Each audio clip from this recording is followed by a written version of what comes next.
옛날 한양의 이시성의 재상이 한 명 있었습니다.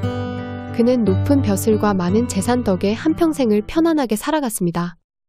재상의 집에는 이제 17이 되는 어린 여종이 한 명 있었는데 여종의 얼굴이 매우 아름다워 재상의 부인은 여종을 친자식처럼 아끼며 늘 가까이 했습니다. 헌데 여종의 미모가 날이 갈수록 눈부시게 아름다워지자 부인의 눈을 피해 재상이 흑심을 품기 시작했습니다. 대감 마님 왜 이러셔요? 자꾸 이러시면 저는 마님께 혼날지도 몰라요. 내가 뭘 어쨌다고 그러느냐. 난 그냥 내가 예뻐서 장난친 것뿐인데.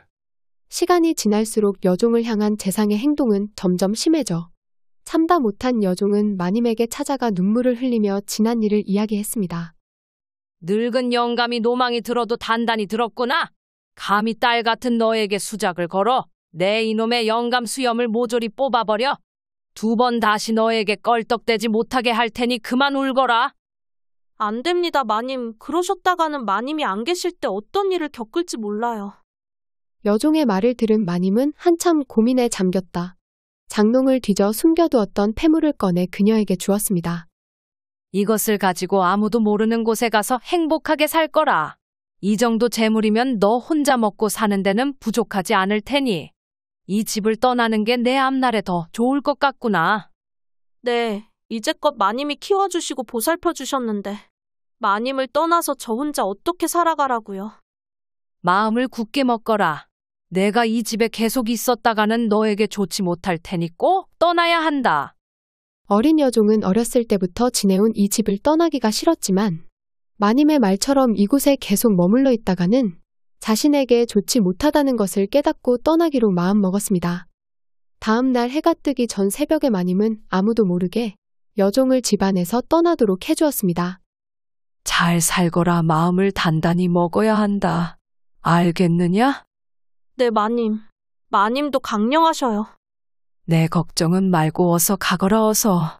여종은 떨어지지 않는 발걸음을 옮기며 몇 번이나 뒤돌아보았고 마님은 여종의 모습이 보이지 않을 때까지 우두커니 서서 바라만 보았습니다. 재상의 집을 나와 얼마나 걸었을까?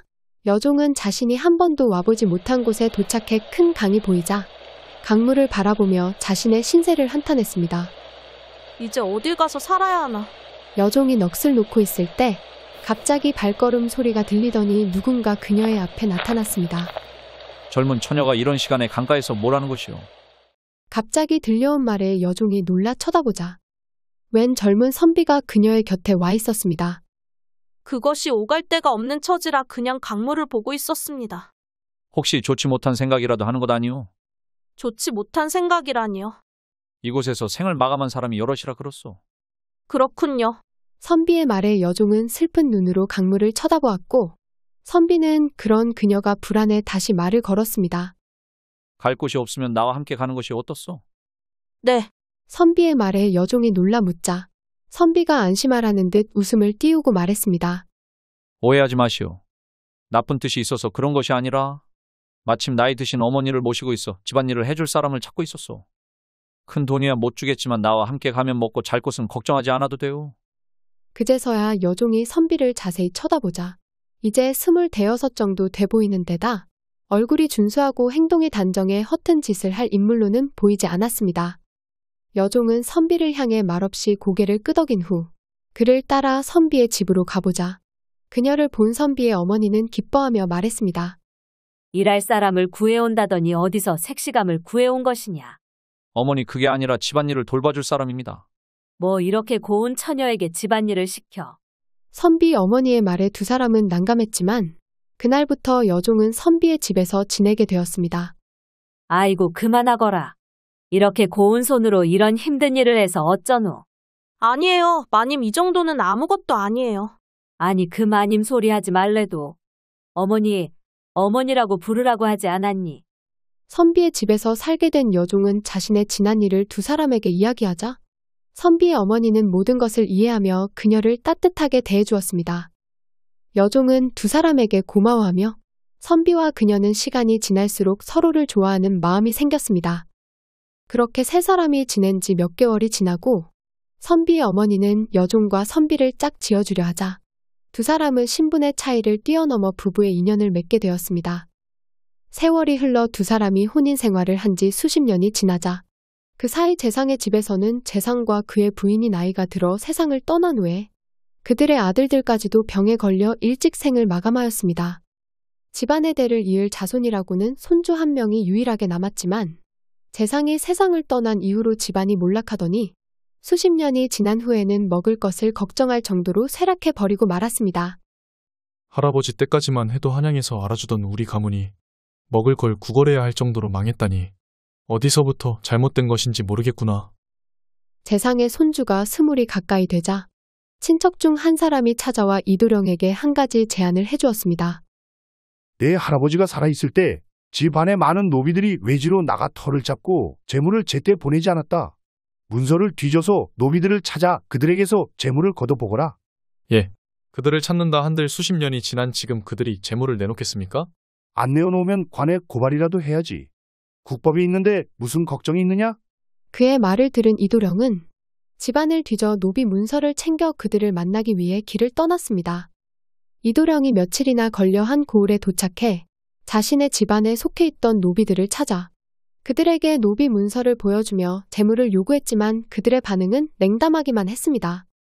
자네들이 우리 가문에 속해 있으면서 수십 년 동안 공물을 보내지 않았었네. 그동안에 모든 공물을 내놓기는 어려울 테니 지난 2, 3년 것이라도 사람 수에 맞게 내놓아 주시게. 예? 갑자기 나타나셔서 그 큰 돈을 내놓으시라면 저희 형편에 맞춰 드리기 어렵습니다요. 그렇다면 얼마나 내놓을 수 있겠는가? 갑자기 나타난 이도령의 요구에 노비들은 불만이 많았지만 딱 잡아뗄 수도 없어 그에게 어느 정도의 재물을 주겠다고 약속하고 그날 밤 이도령을 어느 농가에서 재워주었습니다. 아니 몇십 년이 지나 큰 대감 마님도 아니고 새파랗게 어린 손주란 놈이 재물을 달라는데 그냥 다 내어줄 것이오. 그렇게는 안 되지. 우리가 피땀 흘려 벌어들인 재물인데 저 어린 것한테 그냥 줄 수 없지. 그럼 어떻게 하면 좋겠습니까, 형님? 그야 주인이 없어지면 줘야 될 상대도 사라지는 것 아니겠는가? 그날 저녁 노비들은 이도령을 향한 흉계를 계획했고 피곤해 지쳐 잠에 들었던 이도령은 여러 사람의 발소리와 소란스러운 소리가 들리자 잠에서 깨게 되었습니다. 뭔가 괴이한 느낌을 받은 이도령이 벽에 귀를 대고 바깥 동정을 살피자 그들이 말하는 소리가 들려왔습니다. 형님, 저는 허리가 다쳐서 저놈을 들쳐 얻기는 힘들 것 같습니다. 뭐야, 이제 와서 그런 소리를 하면 어쩌자는 게야? 저보다야 이 친구가 힘쓰는 것은 더 낫죠. 이도령이 귀 기울여 그들의 소리를 듣자 자신에게 딴 마음을 품고 찾아왔다는 생각이 들어 문을 벌컥 열고 도망을 치기 시작했습니다. 아이고, 저놈 잡아라. 어서 저놈을 잡아. 오늘 저놈을 놓쳤다가는 우리 모두 끝장이라고. 이도령이 힘을 다해 도망치자 노비들 또한 길을 쓰고 그를 쫓기 시작했습니다. 두 무리가 한참을 달리다 마을 어귀에서 그만 이도령이 돌부리에 걸려 나동그라지고 말았습니다. 잡았다, 이놈. 아이고, 숨차라. 이젠 그만 도망도 못 치겠지. 넘어진 이도령을 보고 노비들이 가까이 다가왔을 때 어둠 속에서 무엇인가 그들을 향해 다가오고 있었습니다. 뭐야 저건? 어둠 속에서 나타난 것은 집채만한 호랑이였는데 이도령과 노비들이 호랑이를 보고 놀라 두려움에 떨고만 있자 호랑이가 갑자기 이도령에게 달려들어 그를 물고 숲속으로 사라져버렸습니다. 이게 어찌 된 일이냐? 형님, 호랑이가 이도령을 물고 사라졌으니 우리가 수고를 덜었습니다요. 그것도 그렇지만 웬 호랑이가 나타난 것이야? 노비들이 놀라고 있을 때 호랑이는 이도령을 물고 달리기는 했지만 그의 몸에는 조그만 상처 하나 없이 옷깃을 물고 어둠 속을 번개같이 달려가고 있었습니다. 이도령은 호랑이에게 잡혀 끌려가는 동안 탈진하고 정신을 잃고 있다. 호랑이가 한참을 달려 어느 기와 집 앞에 자신을 내려놓자 그제서야 정신이 들기 시작했습니다. 여기가 어디냐? 땅바닥에 누워있던 이도령이 고개를 들고 주변을 살펴보자 호랑이가 옆에 서서 자신을 바라보는 것을 보고 기겁을 하며 도망치려 했는데 호랑이는 오히려 조용히 그를 바라보고만 있었습니다. 그때 기와집에서 대문이 열리더니 누군가 이도령과 호랑이를 보고 놀라 소리쳤습니다. 어이쿠, 호랑이가 사람을 해쳤습니다. 그 소리에 집안에서 불이 켜지더니 장정들이 몽둥이를 하나씩 들고 나오자 그제서야 호랑이는 이도령을 한번 쳐다보고 몸을 돌려 숲속으로 사라졌습니다. 이보시오, 괜찮으시오. 집안에서 나온 사람들이 이도령을 부축해 집으로 데리고 들어가 그에게 물을 먹이고 돌봐주자 시간이 지나 이도령이 정신을 차렸습니다. 대체 어찌 된 일이오? 그것이 사람들에게 쫓기는데 호랑이가 갑자기 나타나 날 물고 이곳까지 데려다 주었습니다. 아니, 그것이 사실이오. 이도령이 자초지종을 말하자 집안 사람들은 이 기이한 일에 놀라고 있었는데 이소란의 안주인이 나와 이도령을 살펴보았습니다. 그런데 이 부인이 이도령을 바라보다 점차 안색이 굳더니 그에게 말하였습니다. 도령 혹시 한양 남산골에 사는 이대감 댁을 아시오? 부인께서 저희 집안을 어떻게 아십니까? 그렇다면 도령은 이 대감님의 손자가 되시오. 네, 제가 그분의 유일한 손자입니다. 이도령의 말을 들은 노부인이 떨리는 손을 꼭 쥐며 말했습니다. 어떻게 이런 일이 오늘에서야 하늘이 나에게 은혜를 갚을 기회를 주셨구려. 네, 그게 무슨 말씀이십니까? 노부인은 다름 아닌 지난날 이도령의 집을 떠난 여종이었고 그녀는 의아해하는 이도령에게 지나간 일들을 차분히 이야기해 주었습니다. 나는 어릴 때 도령 집에서 종살이를 하였지요. 도령의 할머니께서는 그런 나를 친딸처럼 아껴주셨고 나와 우리 집안이 지금처럼 부유해진 것도 도령의 할머니께서 주신 재물을 미천으로 이렇게 집안을 키우게 된 것이요. 이도령은 부인의 말을 들으며 자신에게 일어난 일들이 모두 꿈처럼 느껴져 말문이 막혔습니다. 세월이 몇십 년이 흘렀지만 나는 한시도 마님께서 내게 베풀어 주신 은혜를 잊지 않고 있었지요. 마님께서는 생전에 많은 덕을 베푸셔서 어려운 사람들을 도와주셨으니 도령이 오늘 저녁 어려움에 처했지만 하늘이 도우시려고 산꾼을 보내어 도령을 구하고 내 집까지 오게 하신 거군요. 노부인의 말에 이도령뿐만 아니라 옆에 있던 집안 사람들 역시 이 기이한 일을 믿기 힘들어했습니다. 그날부터 이도령은 이 집에 머물며 귀한 대접을 받았는데 노부인은 그를 위해 매일 좋은 음식을 대접했고 비싼 비단 옷을 지어 입히기까지 했습니다. 허나 그녀의 마음과는 다르게 노부인의 아들들은 이도령에게 하는 어머니의 행동에 조금씩 불만이 쌓여갔습니다. 어머니는 몇십 년 전에 이를 갖고 왜 저렇게 호들갑을 떠시는지 모르겠구나. 그러게요, 형님. 그깟 재물이야 이자까지 쳐서 갚으면 그만이지. 저 어린 녀석이 상전이라고 소문이라도 나는 날에는 저희 집안 체면이 구겨질 겁니다. 노부인의 아들들은 집안의 재산과 많은 하인들을 거느리고 있어 이 지역에서는 힘께나 쓰는 유지로 행사하고 있었습니다.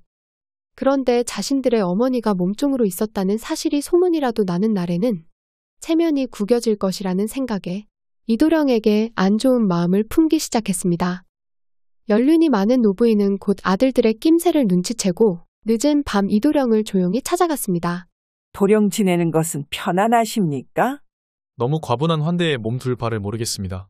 헌데 집을 비운 지 너무 오래돼서 그만 떠날까 합니다. 이도령의 말에 노부인이 정색을 하며 말했습니다. 도령 지금부터 제가 하는 말을 잘 들으세요. 도령께서도 제 아들들을 보셨겠지만 결코 호락호락한 아이들이 아닙니다. 저 애들이 제 앞에서는 도령께 다른 마음을 드러내진 않았지만 도령이 혼자 몸으로 길을 떠나신다면 중간에 무슨 일을 당할지 모릅니다. 예, 그럼 저는 어찌하면 좋습니까? 노부인의 말에 이도령의 얼굴이 한순간에 창백해졌습니다. 나에게 한 가지 생각이 있는데 도령의 마음에 드실지 모르겠습니다. 어려움을 피해갈 수 있으면 무슨 일인들 못 따르겠습니까? 그렇다면 나에게 늦은 나이에 얻은 홍랑이라는 딸 아이가 하나 있습니다. 제 딸이지만 미모와 됨됨이가 대갓집 처녀 못지않으니 도령과 혼례를 올리는 게 어떠신지요?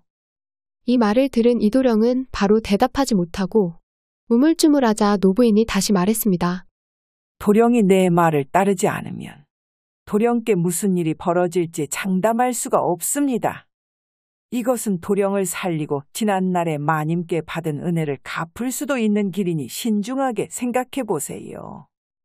노부인의 말에 이도령은 잠시 생각하다 그녀의 뜻에 따르겠다고 말했습니다. 노부인의 딸인 홍랑은 아름다운 미모와 총명하고 단정한 성품 때문에 주변에서 청혼이 끊이지 않고 들어오는 처녀였습니다. 다음 날 노부인이 홍랑과 이도령을 서로 인사시키자 두 사람은 서로를 보고 놀라 아무 말도 하지 못하고 있었습니다. 이도령은 홍랑을 보고 그녀의 아름다운 모습에 한눈에 반해버렸지만 홍랑은 이도령이 오기 전날 이상한 꿈을 꾸었는데 그 꿈에서 보았던 인물이 이도령과 똑같았기 때문이었습니다. 그녀는 꿈속에서 자신의 방에서 혼자 시간을 보내고 있을 때 하늘에서 오은거를 탄 신성 같은 외모의 도령이 땅으로 내려오더니 자신의 방 앞에 수레를 멈추고 방 안으로 성큼 들어와 홍랑이 깜짝 놀라 소리쳤습니다. 당신은 누군데 감히 여인의 방에 함부로 들어오는 것이죠? 소저, 당신은 나를 모르시겠지만 우리는 삼생의 인연으로 부부가 될 사이입니다. 허니 두려워 말고 나를 따라와 보세요. 홍랑은 그의 말을 듣고 수줍어하다. 도령이 갑자기 홍랑의 손을 잡아 끌고 나가 오은거에 올라타자 수레는 두 사람을 태우고 하늘 높이 날아올랐습니다. 순식간에 벌어진 일에 홍랑이 놀라 소리쳤습니다. 저를 데려가시려면 저희 부모님을 뵙고 허락을 먼저 받으셔야지요. 이렇게 인사도 없이 떠나버리면 저는 어떻게 합니까? 홍랑이 말하는데 도령이 들은 채도 안 하고 앞만 보자 그녀는 울음이 터져나와 그만 잠에서 깨고 말았습니다. 이상한 꿈을 꾸고 이틀이 지나 꿈속에서 똑같은 사람을 만나게 되자 홍랑은 이도령을 보며 놀라지 않을 수 없었습니다. 며칠 후 노부인은 아들들을 불러 이도령과 홍랑의 혼인 소식을 알리고 그들에게 행동을 조심할 것을 신신당부하였습니다. 이도령과 홍랑이를 혼인시킬 테니 너희들은 혼례식에 필요한 준비를 소홀히 하지 말고 더 이상 다른 마음을 먹지 말거라. 어머니, 갑자기 이게 어떻게 된 일입니까? 우리 홍랑이를 이도령과 혼인시키다니요. 이도령이 비록 지금은 형편이 어려우나 앞으로 높은 자리에 오를 만한 인물이다. 이런 사윗감을 얻었으니 홍랑이나 우리 집안에도 더없이 좋은 일이니 더는 왈가왈부하지 말거라. 노부인의 대쪽 같은 호령의 아들들은 꿀먹은 벙어리가 되었고 두 사람의 혼례식은 며칠 뒤 성대하게 치러졌습니다. 혼례식이 끝난 다음 날 노부인은 이도령을 불러 단둘이 마주하고 이야기했습니다. 도령 이제 혼례식까지 치렀으니 며칠 후에 한양으로 올라가셔야지요. 내 장모님 이제 사위가 됐으니 이 서방이라고 부르시지요. 그건 차차 하기로 하지요. 그것보다 도령의 집안이 쇠락해 당장 생계조차 꾸리기 어려울 테니 이것을 받으세요. 말을 하며 노부인이 품속에서 두툼한 종이 문서들을 꺼내놓자 이도령이 궁금해하며 물었습니다. 이것이 무엇입니까? 이것은 우리 집안의 토지 문서 중 절반에 해당하는 것입니다. 이 정도면 굳이 다른 일을 하지 않아도 평생 먹고 사는 데는 지장 없을 테니 받아 넣으세요. 장모님, 왜 제게 이렇게 많은 재물을 주십니까? 이도령은 노부인이 내준 것을 선뜻 받지 못하다 그녀가 재차 권하자 그것을 받아 넣었고 노 부인에게 진심으로 고마운 마음이 들었습니다. 며칠 후 홍랑과 이도령이 한양으로 떠나기 전 노부인이 아들들을 불러놓고 말했습니다. 이 서방이 탈 말 한 필과 홍랑이 탈가마 그리고 짐을 실을 말을 준비시키거라. 그리고 너희 둘은 이 서방을 따라 한양으로 올라갔다. 두 사람의 집에 도착하거든 이 서방에게 잘 도착했다는 편지를 받아 내게 갖고 오거라. 이 중 한 가지라도 빠뜨리면 안 되니 명심해야 한다. 네, 어머니. 노부인의 말을 들은 아들들은 그녀의 말대로 필요한 것들을 준비해 일행은 한양으로 떠났고 이도령과 홍랑이 한양에 있는 집에 도착한 이후 직접 써준 편지를 받고 아들들은 다시 집으로 돌아오게 되었습니다. 이후로 이도령은 노 부인이 준 재물 덕에 단번에 부자가 되어 학문에만 전념할 수 있었고 시간이 흘러 몇 해 뒤 이도령은 과거 시험에 합격해 관직에 나가 훗날 2조 정랑의 벼슬에까지 올라 집안을 다시 일으켜 세웠습니다. 이도령과 홍랑은 금술이 매우 좋아 그들은 많은 후손을 두고 나이가 들 때까지 평생 행복하게 살아갔다고 합니다.